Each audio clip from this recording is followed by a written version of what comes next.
everybody. Welcome back to this episode of Think Business Live. I'm looking forward to talking to Jude Charles again. Jude, it's always great to connect with you. JudeCharles.com. We're going to talk about video storytelling, which is what you do in your docuseries for entrepreneurs. Always enjoy connecting and having you on the show.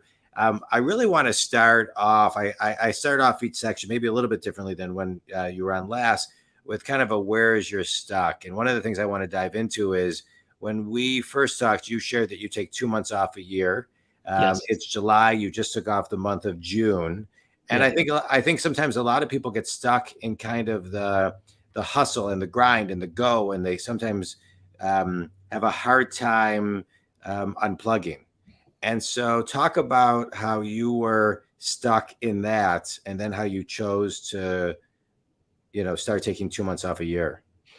Yeah. So for me, I started this business 17 years ago, 2006. And first few years, I completely failed at business. And I think that it was easy to just keep going, to keep grinding it out and just saying, no, we're going to keep going on and on. But it wasn't until that first year I took a break, took a step back to learn marketing and sales and how to make money the right way that I actually was able to basically cross over the 6-figure mark. So at the time I was struggling to make $20,000 a year.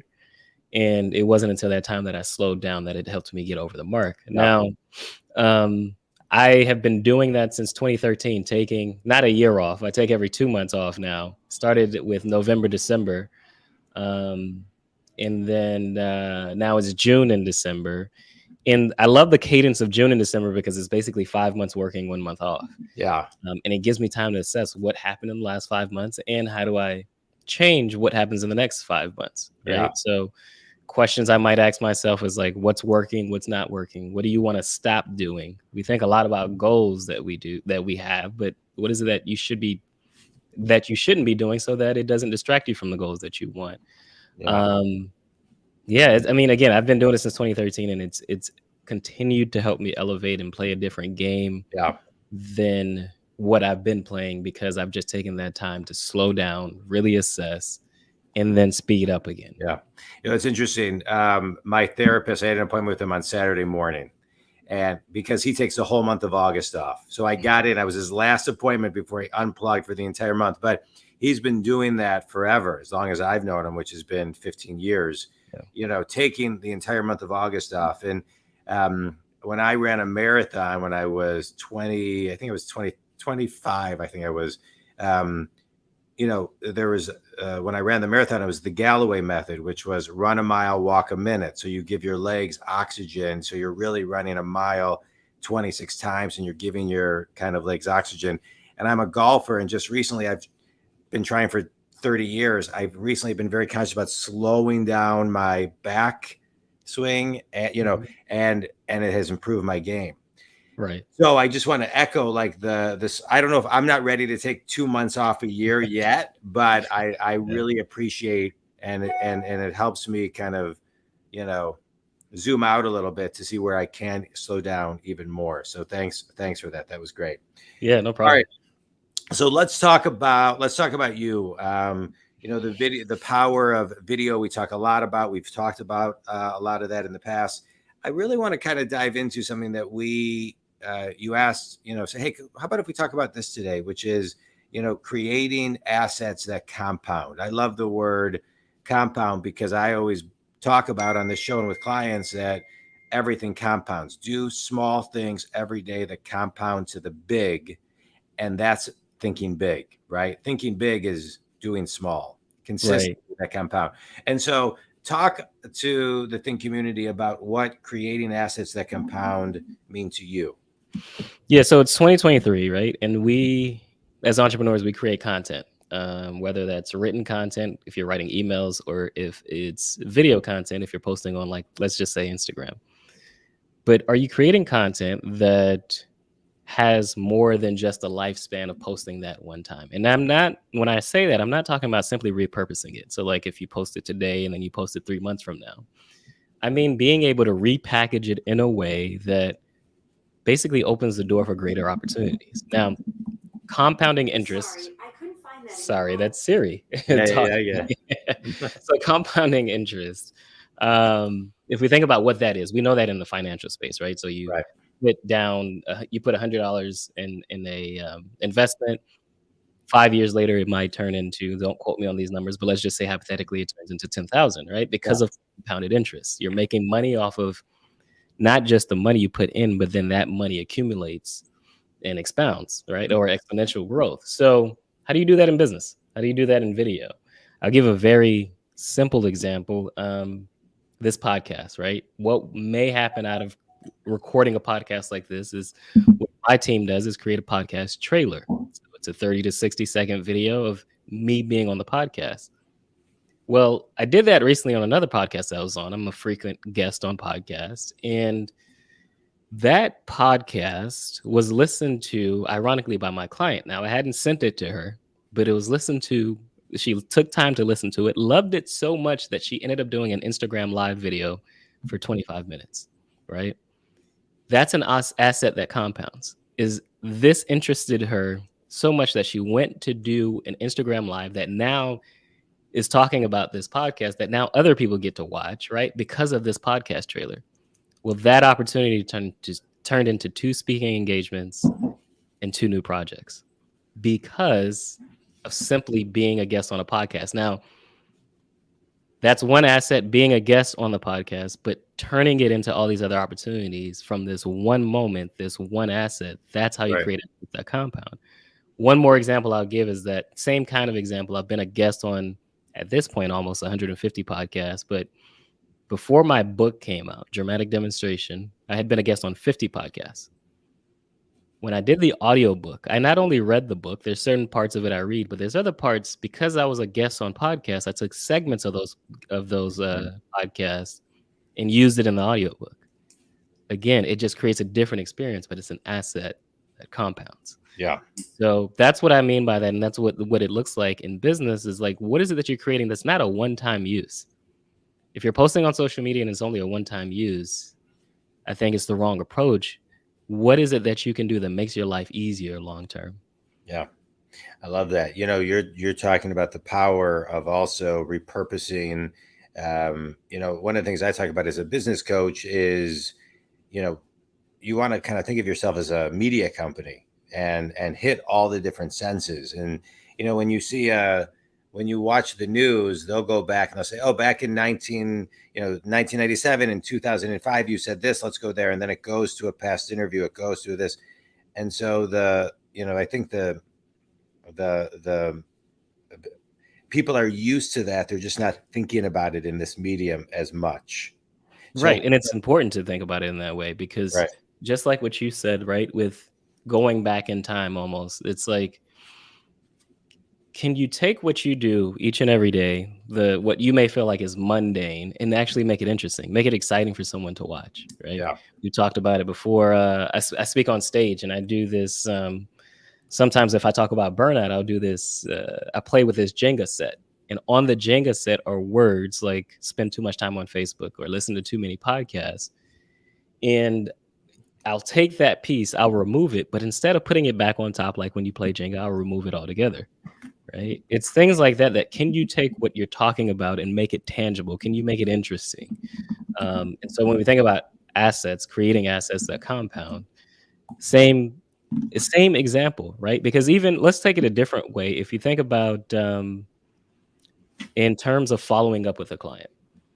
So if you're going to post on social media, let's say you're posting behind the scenes of your work, but you're following up with a client as well through email, why not link that post that you made on Instagram, hypothetically, and link back to it in your email? And again, creating more legs for it. It's not just, oh, I posted on social media, so they should have saw it. Why not post it in your email as well? Again, it's an asset that allows you to continue to make more money, even though you created it once. Yeah. Yeah. I love it.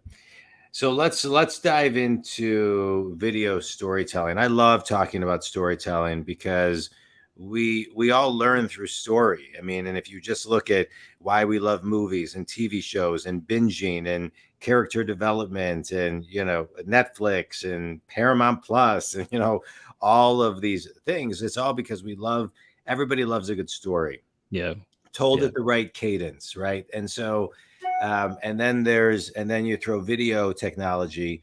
But talk about the power of retention when it comes to storytelling. Yeah, let's break down what storytelling is first, and then I'll talk about the power of retention. A story is about a very specific moment in time. You talked about how you build a character and all these things. Story takes you on a journey of Yeah, that very specific moment in time. And because of that, because you're taking me on a journey, it's easy almost in some ways to get lost in the story, right? And that is why when you're watching Netflix show, like one of my favorite shows right now that's not on Netflix, but it's on a Peacock is Yellowstone. oh, it's the In best. That's what I Yellowstone, was thinking of as I was even speaking to you. Yeah, it's a great. right. Yeah, and Yellowstone sucks you in with the characters and just what's developing, what's happening in the storyline. What is like the main character, John Dutton, is doing everything in his power. Almost every episode is about fighting to keep his ranch. He has Right, this massive size ranch, and everyone is trying to come after him to get the ranch or get pieces of the ranch. right, But again, you get lost in this moment in time, this season that he's going through in his life where he's fighting to keep his ranch. yeah, That is the power. The same principles apply to business. These moments in time, these experiences that you have that allows you to be a great leader in your business, but also right. attracts the right type of client to work with you. Well, and I think, and on that, and somebody asked a question in comments about, how to scale their business. Somebody who does, is successful and looking to scale. And that, to me, what you just shared is how you scale, right? It is being really clear on your message, being really clear on your story, but in a way that the client that you're trying to attract can put themselves in that story, Yeah. right? And Yeah. so, like, yeah, if we just kind of keep on Yellowstone, because I love Yellowstone, 1883, 1923, the whole series. Yeah. There's in every story, there's some pain, and there's a villain, and there's success, and there's failure, and there's the hero's journey, that we all know. And so it's got to incorporate kind of like all flavor of a little bit, where people can see the results in your message from that answer, that give them the solution to their pain.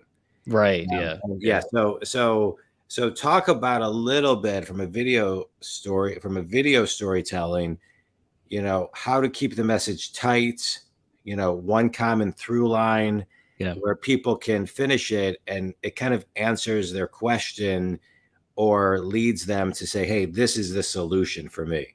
Yeah. So in 2014, I went to a leadership conference in Spokane, Washington. And this leadership conference was always important to me because I knew leadership in general is important. And so I had this crazy idea, John, that because I live in Florida, it's the furthest southeast point of America, and Washington State is the furthest northwest point of America, that I would take a Greyhound bus back home. It was one of the worst ideas I've had because it's a 3-day trip, and definitely by day 2, I was completely miserable. Day 2, I get to Chicago, Illinois, and I turned back on my phone because I had my phone off this whole time. I turned back on my phone, and text messages are coming in, but one of the first text messages I saw was from my sister, and it says, "Call me back, it's urgent." Now, at this point in my life, my father was diagnosed with prostate cancer. My mom had been suffering from depression and had attempted suicide. I'm sorry. So I knew it was either mom or dad. And when I called back my sister, unfortunately, she told me they found dad unresponsive in the house. Hey. Now, I know what it means. They won't tell me because I'm on the road, but I know it means that my father has passed away. So I need to head back home. I take the first flight back home from Chicago, Illinois to Fort Lauderdale, Florida. And my brother comes to pick me up. He comes with his daughter, my niece, Ayana. I hug my brother. I don't say a word. I hug my niece, and I don't say a word. But I sit in the back seat with my niece because at this point in my life, I'm 25 years old, youngest of 10 children. My father would never get to see me have kids or get married. And so I'm contemplating life at this point. And Ayana, who was only 9 years old, looks at me and she says, "Uncle, why did Grandpa have to die?" And I just stared at her because I don't know how to respond to a 9-year-old who's asking me about death. And she said it again, "Why did Grandpa have to die?" Well, that question rang in my ear, and on August 9th, 2014, I got the answer as we went to go lay my father to rest. I, Jude Charles, the youngest of 10, am asked to give my father's eulogy. And it's in that moment that I realized that leadership wasn't just important to me, it was leading through difficult moments. Yeah. That was important. Now, John, I tell that story, and I believe I've told that story before, but I tell that story now to show how this story breaks down, because that is a story I use in my strategy sessions with my clients called road mapping.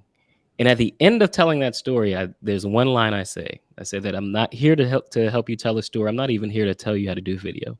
Instead, I'm just here to simply lead you through this process, because I'm going to ask you difficult questions and vulnerable questions. But one thing I want you to trust is that I'm able to lead through these difficult times. Yeah. Now, if we start with the end in mind, which is that point, the whole point of me telling the story is for me to get to that point. You want to think about what is it that you want your client to understand about who you are and what you do. Now, again, part of that for me was leadership. So I thought of a story that illustrates that I am a good leader. But you start with the end in mind of what is the point, what is the lesson, and then you work backwards to thinking about a very specific moment in time that illustrates that lesson. Right. You'll notice I took you on a journey. Visually, you're also seeing this journey in your mind, this theater of the mind. It's playing out in your mind. You're seeing me traveling on a Greyhound bus, or you're seeing me flying back home to sit in the back seat with my niece. There are these very specific moments in time that happen, and can you visually bring me into that moment in time, either by bringing me behind the scenes of what you're thinking, feeling, or seeing, or just simply play by play what actually happened, and then what did you learn from what happened? Yeah. I love everything you just shared. I'm grateful for your share, because I just want to kind of comment a couple of things.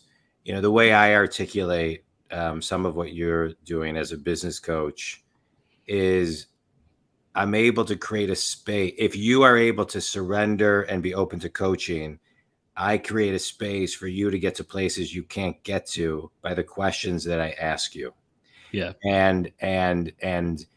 Or I can get you there faster. In those questions, those questions are going to be so simple they're complicated, because they can be really tough. But a lot of the questions, and I think where some of the art comes in, of especially what you're talking about, are asking questions to kind of meet them where they are, so they can raise their level of awareness, because you know where they can go before they know where they can go. Right. So kind of meeting them where they are, and kind of, a question was asked, kind of, is storytelling like, episodic? Well, it's kind of meeting them where they are in that episode, I think, of their lives, knowing that you can see, like when I work with a client, I work with clients like you do all over the globe. I can kind of see their next 10 episodes, 20 episodes before they can, of where they're going. And so the questions we ask with patience can really, really take them there, because they can't see what they can't see, or hear what they can't hear, because they can only move to the vibration and frequency that they're at until their awareness is raised by the questions that people like you and me ask them. Once we ask them that, their frequency and their vibration is raised, so they begin to see things in a totally different way. Yeah. So, John, do you have an example of a moment that you helped a client recently with just being able to see something that they couldn't see before? it's I would say it's almost every conversation I have with clients, and in many conversations, and it's kind of like the nuances of things. I'll give an example of, I was just on the phone with a client that was just trying to kind of tell me things that I wanted to hear, instead of doing the work that they needed to do. And I'm always one to say, hey, nothing I say is mandatory. Nothing is homework. You got to do what you got to do. But let me just kind of share with you what I'm hearing. And in many cases, that's typically usually a pattern in how they do things. Right. So then I can kind of, by just making them aware that they're doing it, that they can't get it past me, raises their awareness to get themselves to the next step. You know what I mean? And the reason I asked that, though, really quickly, is I know, like, you've had a couple guests ask about scaling with storytelling, or is it Correct. episodic? I think one of the simplest and easy ways to tell a story is to tell your clients stories. So meaning, is there a client that you worked with in this very specific moment in time that happens where you get them through a hurdle, whatever it may be, right? I think of I worked on a project once with a client who was apprehensive about sharing a story of losing. She had 2 miscarriages, pretty much, and we were working through that story. But there's something magical that she did that I was like, no, you absolutely have to share this story, and here's why. And the story was that basically she had 2 miscarriages, had been trying to have kids. At this point, 42 years old in her life and trying to have kids, had never had any kids. But one thing that she did was that her and her husband decided that they would build the nursery for the next time that they get pregnant, even though they weren't pregnant yet, building a nursery in faith that the child was coming. Now, it takes a lot of faith, a lot of courage to be able to do that, especially knowing that you've had bad experiences in the past. But by doing that, what we related that to is that, and she's a business coach as well, what we related that to is that building a business is just like having your own baby. Like, you want to nurture it and do things and make sure that it continues to grow, right? And if this woman can go through one of the toughest seasons of her life and still have faith, what can she help you do in your business as well, right? To change that mindset. Again, by doing that, by showing that story, it continues to encourage people to buy into her $36,000 mastermind. Now, again, that's just a story, a specific moment that we created this story for this client, the video story, and that the client was able to use, right? But I think an easy way to continue to tell stories is to tell about very specific moments in time that you worked with a client, you helped them get over a hurdle, a challenge that they're having, and that way, and because you're continuing to work with clients, you have stories over and over that you can tell over and over again. That's what makes it episodic. That's what allows you to continue to scale your business, is you focus on the story, the specific moment in time that has happened, and how you, as the guide, as the person who's on this journey with them, help them get over the challenge. I love it. I always enjoy talking with you. Always learn from you, Jude. It's great. Let's do a quick speed round. Sure, let's do it. Since we last spoke, a book, a TED Talk, or an article that's had the biggest impact on you? Ooh, it's a book, Stolen Focus. I was trying to remember the name of the author, but the title is Stolen Focus. It is not necessarily about productivity, but just understanding how your brain works and what distracts you and how it distracts you in order to get better at focusing on what you need to focus on. So Stolen Focus is really powerful book. It's in my top 10, and I read a lot of books a year. All right, I'm going to check that out. You always have good books, so I'm going to check it out. Thanks, Jude. Best piece of wisdom you've ever received? Keep going no matter what. Yeah, that's a good one. Yep. That's like so simple, it's complicated, but especially in adjusting markets like we're in right now, right? We're recording this July 24th live, and then it goes on the podcast platforms, but we're in an adjustment market, and you got to keep going. You just got to keep going. Almost double down during markets like this in many ways. Yeah, absolutely. Yeah, no, I love. Finish this sentence. One thing everybody can do to be a better storyteller is start a story bank journal. Once a day. There's life happening to you every day. You experience things. Take 5 minutes every day to write down what happened that day, play by play. That's one of the best ways to get better at storytelling. That's great. That's great advice. I love journaling. I think it's so important. I journal every day. I free write journal and just kind of get things out of my head. But I like this idea. I think it's a great one. Tell everybody, Jude, who your ideal clients are and how they can connect with you. Yeah, so I work with entrepreneurs who are looking to get to the next level, rebrand their business, get clear on their message. You are running a good business, 7-figure business, but looking to take it to the next level and to work smarter, not harder, and looking to tell your stories. You know you have stories, but you're not taking advantage of the stories. That is the best client for me. You can find me at judecharles.co. judecharles.co. That is the best way to connect with me, to see some of the other clients that I've worked with and to get a better understanding of how we could work together. It's great. Jude, always appreciate you. Love talking about video. Love talking about storytelling. You know, and on your website, you have a story bank journal, which I think is also great. Yeah. Think community. We talked about a lot of great things. As you know, I'm a business coach. I work with successful people who are stuck. I get them unstuck.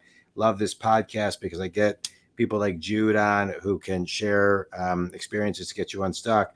I'll extract one thing that Jude shared, which is slow down to speed up.